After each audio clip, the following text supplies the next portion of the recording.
All right, good afternoon. I'll start off with an update from Pakistan on the assistance we've been providing following the floods that continue to devastate the country and impacting millions and millions of men, women, and children in Pakistan. As part of our emergency response, the UN Refugee Agency is now providing tents and other relief items from the existing stocks in Quetta and Peshawar. The items will be handed over to the National Disaster Management Authority to support their relief operations in the worst impacted areas in Balochistan and the Khyber Pakhtunkwa provinces. UNHCR colleagues on the ground have also provided assistance to refugees in villages as well as host communities with more than 71,000 emergency relief items, including tents, tarpaulins, sanitary products, cooking stove, blankets, solar lamps, and sleeping mats. Our colleagues at the World Health Organization warned that significant public health threats facing impacted populations, including the risk of diseases such as malaria and dengue fever. According to government figures, close to 900 health facilities have been damaged or destroyed in Pakistan, leaving millions of people without access to health care and medical treatment. Working closely with the Ministry of Health Services, Regulations and Coordination, WHO is increasing surveillance for acute watery diarrhea, cholera, and other communicable diseases, and is also providing essential medicines and medical supplies to functioning health treatment centers treating affected communities. WHO has also diverted mobile medical camps, including those responding to COVID-19, to affected districts, delivering close to 2 million aqua tabs to ensure access to clean water. They're also provided sample collection kits to ensure clinical testing of samples to ensure early detection of infectious diseases. And as you will recall, the Secretary General will be heading to Pakistan next week. We have an update from Mali, this time on the health front. Our peacekeeping mission there has announced it will transport 1.5 tons of essential medicines to Gao every week. This is being undertaken at the request of regional authorities that are working to mitigate the impact of pharmaceutical shortage due to a blockade of the main supply route by terrorist groups, armed groups since May. The mission is also helping in Douentza town, where Togolese troops have provided medical checks and treatments for about 450 community members during a mobile health clinic. In Tim Hama and surrounding villages, where the mission has stepped up security measures to protect civilians, the Jordanian Quick Reaction Force has provided medical assistance to local communities and displaced families to help create a safer environment. And in the Central African Republic, our peacekeepers there conducted this week 1,325 patrols across the country, including 3 jointly with Central African Armed Forces. Efforts focused on the Bria-Yalinga axis in the country's east to restore calm and enable economic activities, as well as to deter violence against communities around Ndele and Bambari.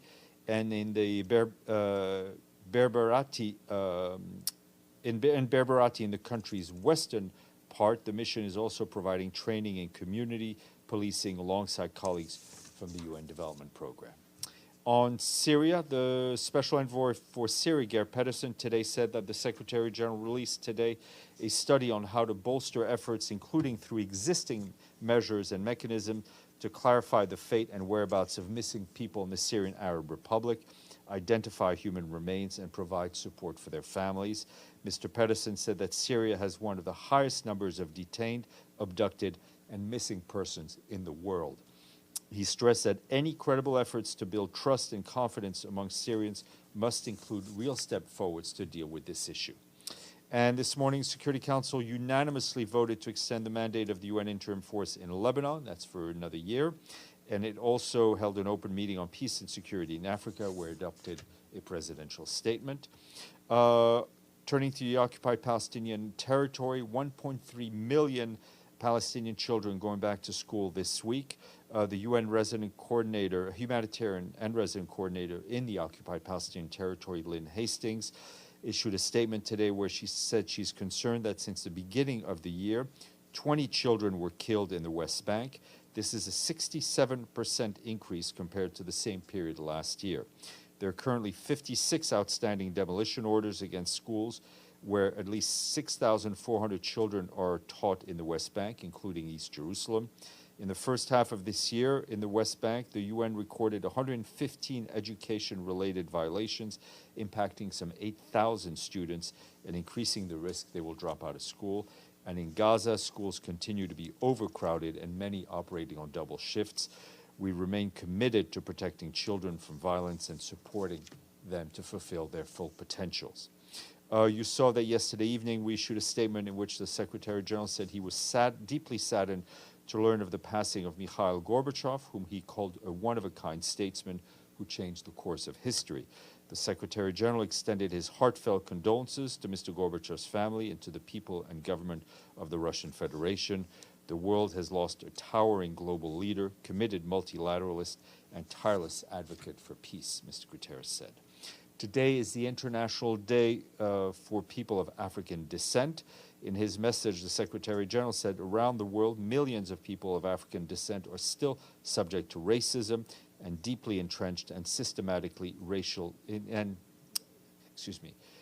said that around the world, millions of people of African descent are still subject to racism and deeply entrenched and systematic racial discrimination. This is why, he said, the United Nations continues to call for the full respect of their human rights and fundamental freedoms, for redress when these are violated, and for formal apologies and reparations for the egregious wrongs of slavery and colonialism.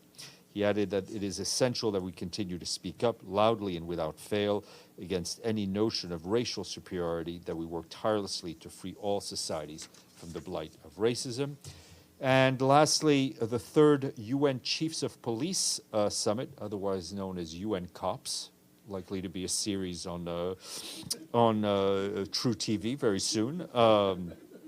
Sorry, it's actually a very important meeting. UNCOPS begins today with the ceremony of the 2022 UN Women Police Officer of the Year Award, which will take place about 1:30, and a series of side events on issues such as emerging technologies and artificial intelligence.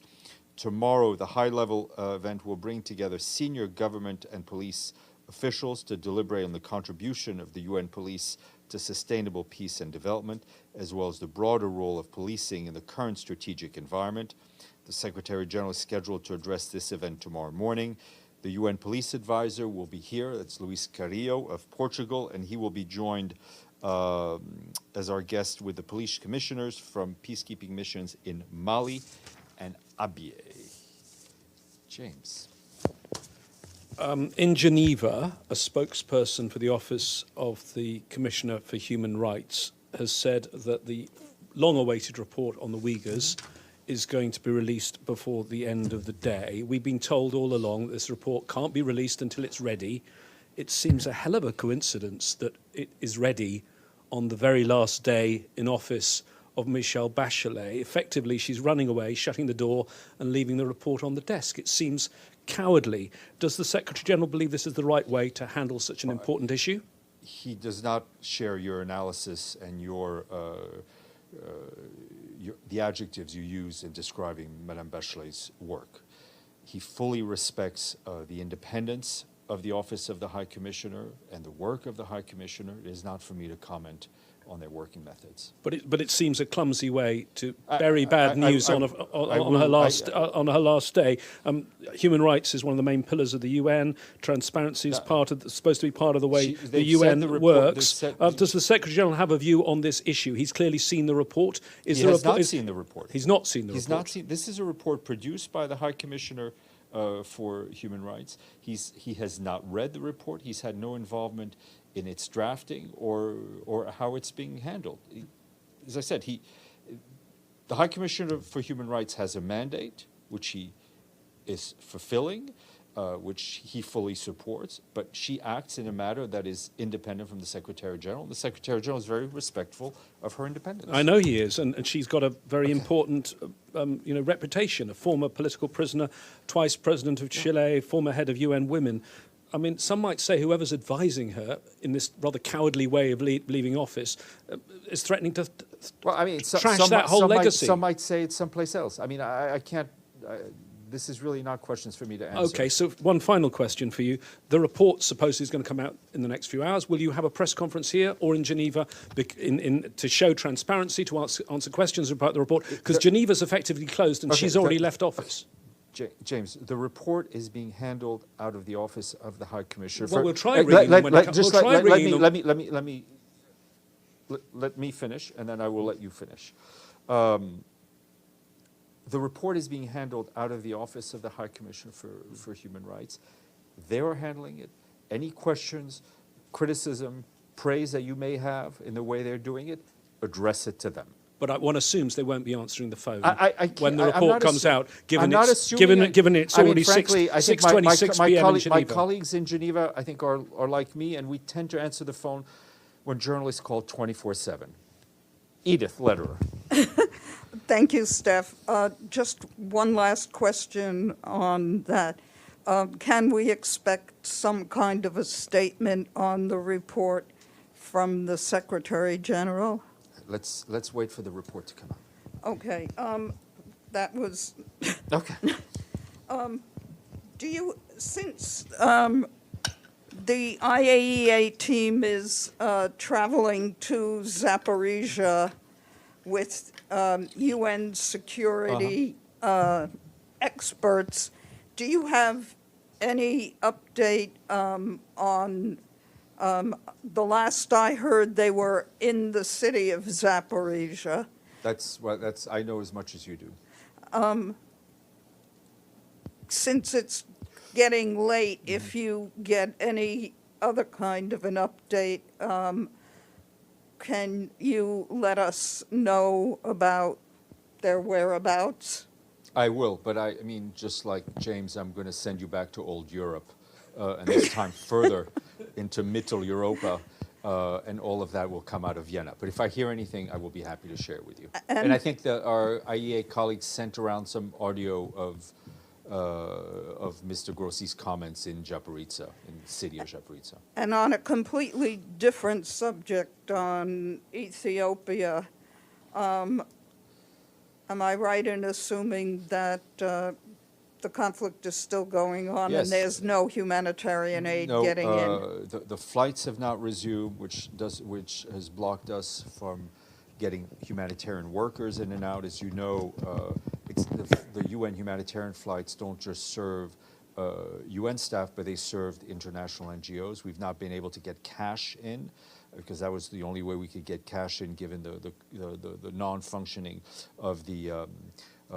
banking system. The road into Mekele remains closed. We're also extremely concerned at the latest reports that we've seen of airstrikes, possibly damaging a health facility.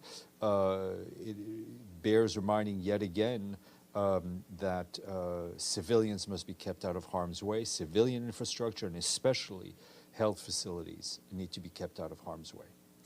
Beitul, excellent. You didn't answer my question, though. Is the Secretary General planning to go to the funeral of Mikhail Gorbachev? No, he is not. Ephraim, save me from James. I can see his trigger fingers itching. That's all I'm here for. Yeah. Thank you, Stéphane.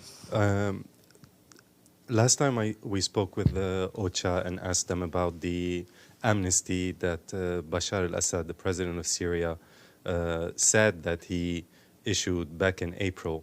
And of course, since then, we haven't heard of any number of detainees being released. We don't know the names. No one knows anything about what happened to that presidential decree. Is anyone from the UN following up with the Syrian Authority, asking them, where are the detainees that are being released? What's the number? Yes, I mean, who's taking care of them if they're being released? Those are issues, I think, as we heard in the briefing of the Security Council, that we continue to follow up on, and that we're extremely concerned about. Alan. Thank you, Stéphane. The European Union today suspended the EU-Russia visa facilitation agreement.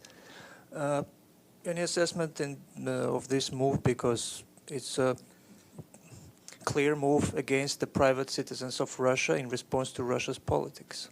Look, it's not for me to analyze what drove the European Union to do this. My understanding that it is not, as some had reported, a halting of visas, halting of issuing of visas, which is something that, as a matter of principles, we don't believe in closing borders.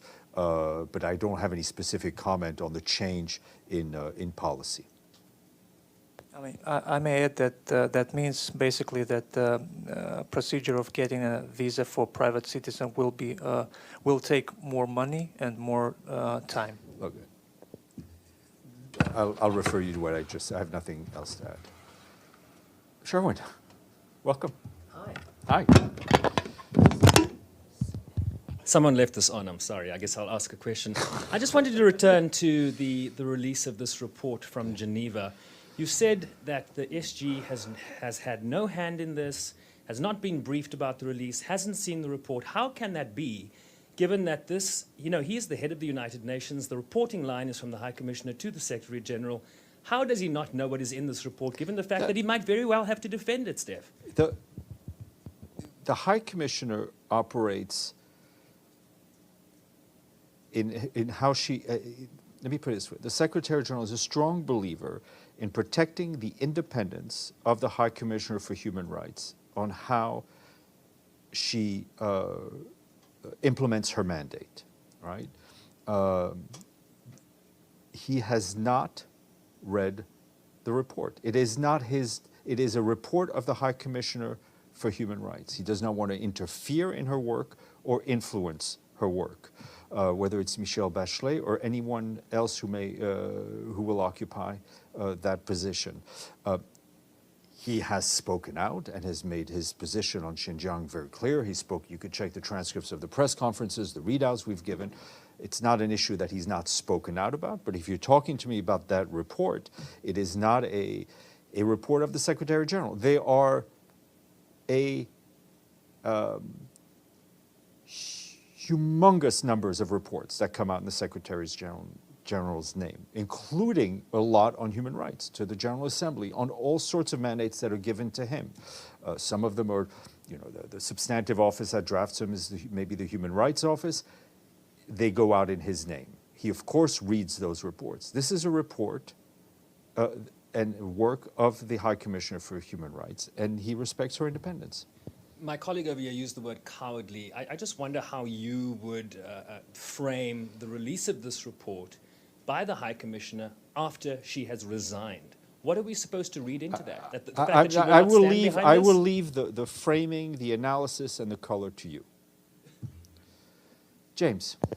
Yeah, you talk about a humongous number of reports that go out on human rights every year, some of them in the Secretary General's name. This is the most controversial report on human rights currently in the UN system. Yes, delegation is a good facet in management, but he is the boss of the whole organization. Human rights is one of the key pillars of this organization, and transparency is supposed to be the way the UN does business. I don't quite understand why the Secretary General wouldn't want to know what is in this so controversial report. And some might say if he hasn't taken an interest, it's negligent. Of course he's taken an interest in the issue, and he's spoken out about the issue. He does not believe in interfering in the work of the High Commissioner for Human Rights. The report will be released, which is a form of transparency. You can comment however much you like on the way it's being released and the timing and so on, but the report is her report. He does not want to put pressure on her in terms of what should be or what should not be in her report. It is her report, and he respects her independence. Signore Vaccaro. Yes, a follow-up, thank you.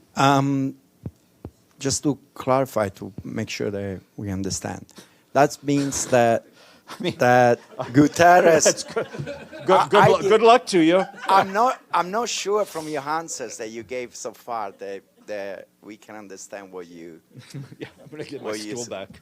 Yeah. And is that what you're saying is that you said this before to me, for example, in answering many questions. Many times you say, "Oh, if Of course, the Secretary General support always those reports. He's always behind the support. So before even he read this report, you can tell us that he will support anything that is in this report? He supports the work of the High Commissioner for Human Rights. He respects the independence of the High Commissioner for Human Rights. It is the High Commissioner's reports. It is not his responsibility to edit,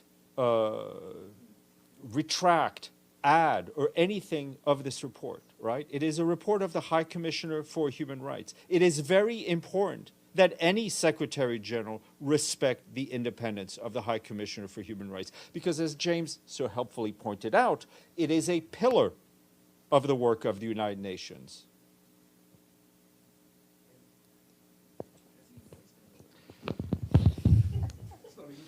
Yeah, no, it's time to change the medication, clearly. Go ahead, Bichul. Just a quick follow-up on the same issue, Steph. Since there is no new High Commissioner for Human Rights, does the SG himself plan to come out and talk about the report, since you guys are going to get a lot of reactions until he appoints or names a new one? Ms. Bachelet remains in office till the end of the day. There will then be an acting High Commissioner for Human Rights, an officer in charge, who will have the responsibilities of being High Commissioner. He will not, subtract himself? So he will not place himself, he will not become the acting High Commissioner for Human Rights until there's one fully appointed. Maybe one more on this? Just a short one. How are you preparing for the noon briefing tomorrow, given that this report will come out today?